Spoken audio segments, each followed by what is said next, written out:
anti-UGC net यानी निमिज net. Download it on Google Play store.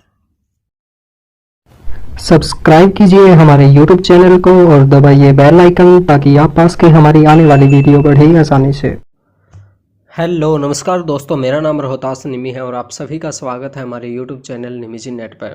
दोस्तों आज हम लॉजिकल रीजनिंग के अंदर कुछ और नए टॉपिक करने वाले हैं, जैसे कि अनुमान, व्याप्ति, हेतात्वाभास, इनके बारे में हम बात करने वाले हैं। और इनमें भी कई टॉपिक आएंगे, जैसे कि अनुमान के अवयव क्या होते हैं, अनुमान के कितने प्रकार होते हैं, उनके बारे में हम बात करेंगे। वैसे तो हमने इसके ऊपर एक पहले भी वीडियो बनाई है, प्रमाण, अनुमान, उपव्यय, शब्द वगैरह के बारे में, उन सभी के बारे में वीडियो बनाई, आप वो वीडियो देख सकते हैं। लेकिन कुछ और टॉपिक हमारे रह गए थे, तो वो सभी के सभी टॉपिक आज हम इस वीडियो में कवर करने वाले हैं। इनमें से क्वेश्चन आने की काफ़ी संभावना है दोस्तों, क्योंकि ये टॉपिक हमारे अभी रिसेंटली ऐड हुए हैं। तो इस वीडियो को आप पूरा देखना, ध्यान से देखना। दोस्तों अगर आप चाहें तो हमारा पेड कोर्स भी ज्वाइन कर सकते हैं। इसके अंदर हम आपको बहुत अच्छे तरीके से स्टडी करवाएंगे। नंबर 1 पे दोस्तों हम आपको ऑल 10 यूनिट स्टडी नोट्स देंगे, न्यू अपडेटेड सिलेबस के अनुसार, प्लस में सितंबर 2020 में जो क्वेश्चन आए हैं उसके अनुसार हमने ये नोट्स तैयार किए हैं। इसके साथ साथ दोस्तों हम आपको ऑल 10 यूनिट के वीडियोस देंगे, एड फ्री वीडियोस आपको मिलने वाली है। इसके साथ साथ नंबर 3 पे दोस्तों हम आपको 2012 से लेके दिसंबर 2019 तक सभी शिफ्ट के क्वेश्चन पेपर हिंदी इंग्लिश में विद आंसर की आपको मिलने वाले हैं। इसके साथ साथ दोस्तों हम आपको 2012 से लेके दिसंबर 2019 तक टीचिंग के क्वेश्चन अलग देंगे, रिसर्च के अलग देंगे, कम्युनिकेशन के अलग देंगे। इस तरह से सभी यूनिट के क्वेश्चन आपको अलग अलग मिलेंगे। इसके साथ साथ दोस्तों हम आपको मोस्ट रिपीटेड होने वाले क्वेश्चन के बारे में बताएंगे, प्लस में आपको नोट्स भी देंगे। इसके साथ साथ दोस्तों फ्री में हम आपको 2012 से लेके दिसंबर 2019 तक old year question paper second भी देंगे विद आंसर की। और इसके साथ साथ दोस्तों हम आपका लाइव मॉक टेस्ट लेंगे यूट्यूब पे। तो दोस्तों अगर आपको एक कोर्स ज्वाइन करना है तो हमें जल्दी से जल्दी व्हाट्सएप नंबर पे मैसेज कीजिए, या फिर लिंक हमने वीडियो डिस्क्रिप्शन बॉक्स में भी दिया हुआ है। दोस्तों अब हम बात करते हैं सबसे पहले अनुमान क्या होता है। देखिए, जैसा नाम से ही हमें पता चल रहा है, अनुमान मतलब यानी कि किसी भी चीज़ का गैस करना, हमें अनुमान लगाना भी ये चीज़ क्या हो सकती है।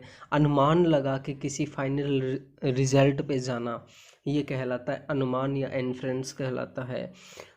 अब देखिए, एक उदाहरण लेके चलते हैं हम, जैसे कि किसी पर्वत पे, किसी पहाड़ के ऊपर धुआं उठ रहा है, तो वहाँ पे हम अनुमान लगा सकते हैं कि वहाँ पे क्या हो सकती है, वहाँ आग लगी हुई हो, तो अनुमान लगाना इस तरह से। देखिए यहाँ पे मैं थोड़ा एग्जांपल दिखा देता हूँ। जैसे यहाँ पे धुआं उठ रहा है तो हम अनुमान लगा सकते हैं कि यहाँ पे आग लगी हुई होगी। और इसके बारे में मैंने एक जो पहली वीडियो थी उसमें भी अच्छे से बताया, आप चाहे तो वो हमारी वीडियो देख सकते हैं। और अनुमान के बारे में यहाँ पे भी हमने हिंदी में लिखा हुआ है बहुत कुछ, यहाँ से आप देख सकते हैं, समझ सकते हैं। ये सारी की सारी चीज़ें वही है जो मैं आपको उदाहरण में बता रहा हूँ। और अब देखिए दोस्तों, अनुमान के 5 अवयव होते हैं, 5 एलिमेंट हम कह सकते हैं। पहला है प्रतिज्ञा। प्रतिज्ञा का मतलब क्या होता है, अर्थात जो बात सिद्ध करनी हो उसका कथन, यानी कि कोई भी बात हमें प्रूव करनी हो तो उसे किस तरह से प्रूव करना है, क्या कथन है, क्या स्टेटमेंट है, उसे हम कहते हैं प्रतिज्ञा कहते हैं। उदाहरण के लिए पर्वत के उस पार आग है, ठीक है। जैसे कि हम कहें कि जो पहाड़ है, पहाड़ के उस और आग लगी हुई है, या उस और धुआं है, इस तरह से हम कोई बात कहें तो उसे सिद्ध करने के लिए तो उसे हम कहेंगे प्रतिज्ञा कहेंगे।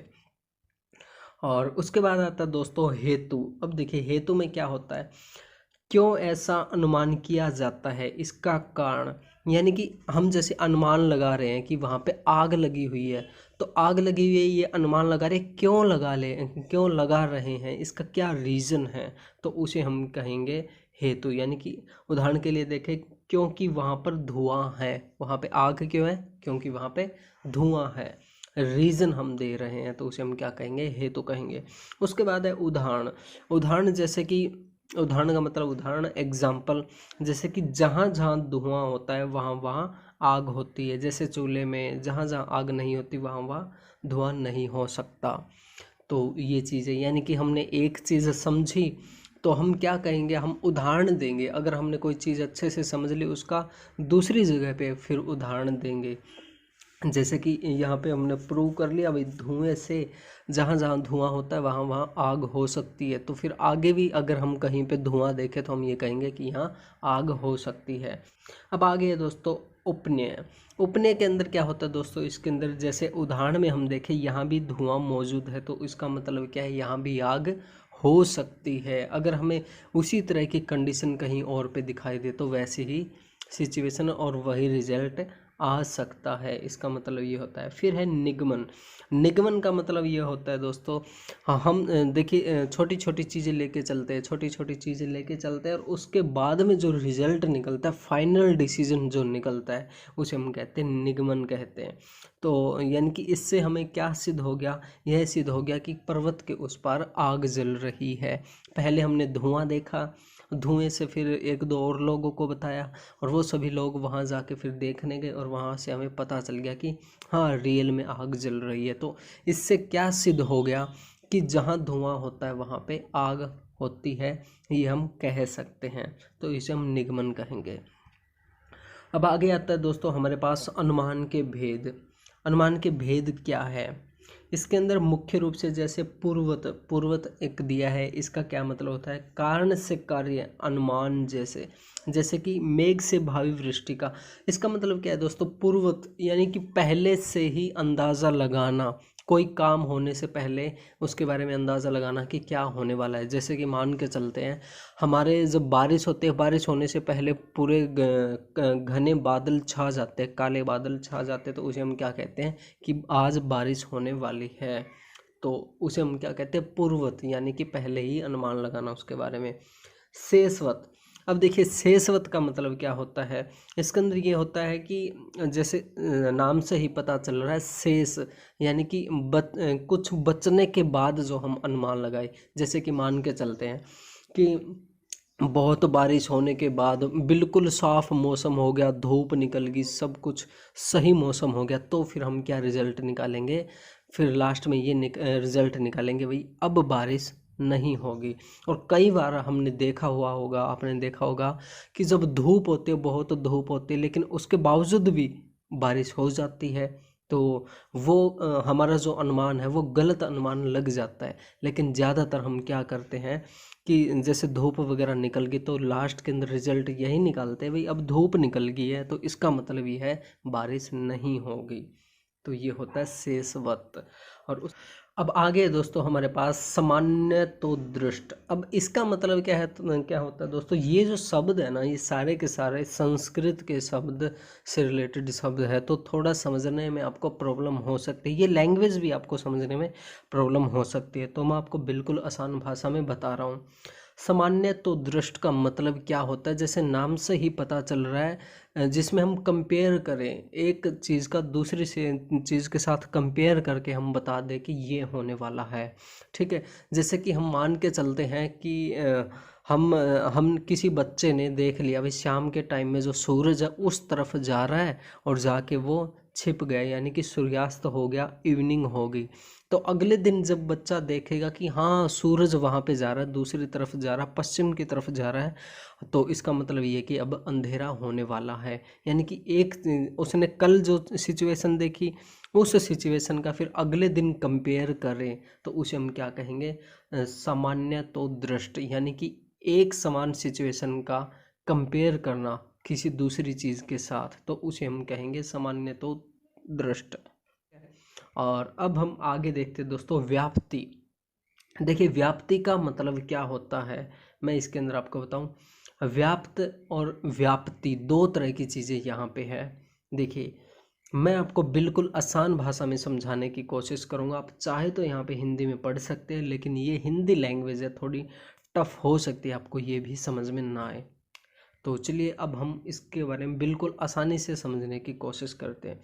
देखिए व्याप्त का मतलब क्या होता है? जहाँ जहाँ धुआं रहता है वहाँ वहाँ आग रहती है। ये हमने एक रिजल्ट निकाला था ऊपर, निगमन जो निकाला था। धुएं और आग में जो संबंध है इसी को व्याप्ति कहते हैं। अब देखिए जो निगमन हमने निकाला था, निगमनात्मक जो तर्क हमने रिजल्ट जो निकाला था वो किससे संबंधित था? आग और धुएं से। अगर हमारे पास धुआं ना हो तो हम आग का मतलब नहीं निकाल सकते, और अगर आग ना हो तो फिर धुएं का कोई अर्थ नहीं निकलता। तो यहाँ धुएं में आग की व्याप्ति है। अब देखिए धुएं में क्या है? आग की व्याप्ति है, आग इंक्लूड है धुएं के अंदर, तो आग को हम क्या कहेंगे? व्याप्ति कहेंगे। अर्थात आग व्याप्त है और धुआं व्याप्ति है, यानी कि किसी चीज़ के अंदर दूसरी चीज़ का इंक्लूड होना और उससे कोई रिजल्ट निकला। व्याप्ति, व्याप्ति का मतलब मैं क्या बताऊं आपको, मैं थोड़ा थोड़ा समझ पा रहा हूं लेकिन उसको एक्सप्लेन नहीं कर पा रहा। व्याप्ति का मतलब ये होता है कि कुछ चीज़ इंक्लूड होना, व्याप्त होना उसके अंदर, ठीक है, तो इसे हम व्याप्ति कहते हैं। और अगर आपको फिर भी ये बात समझ में ना आए दोस्तों व्याप्ति क्या होती है, तो प्लीज़ आप एक बार ये पढ़ना, हिंदी में पढ़ना, और बिल्कुल भी समझ में ना आए तो आप कमेंट बॉक्स के अंदर ज़रूर लिखना, मैं आपको दोबारा समझाने की कोशिश करूँगा।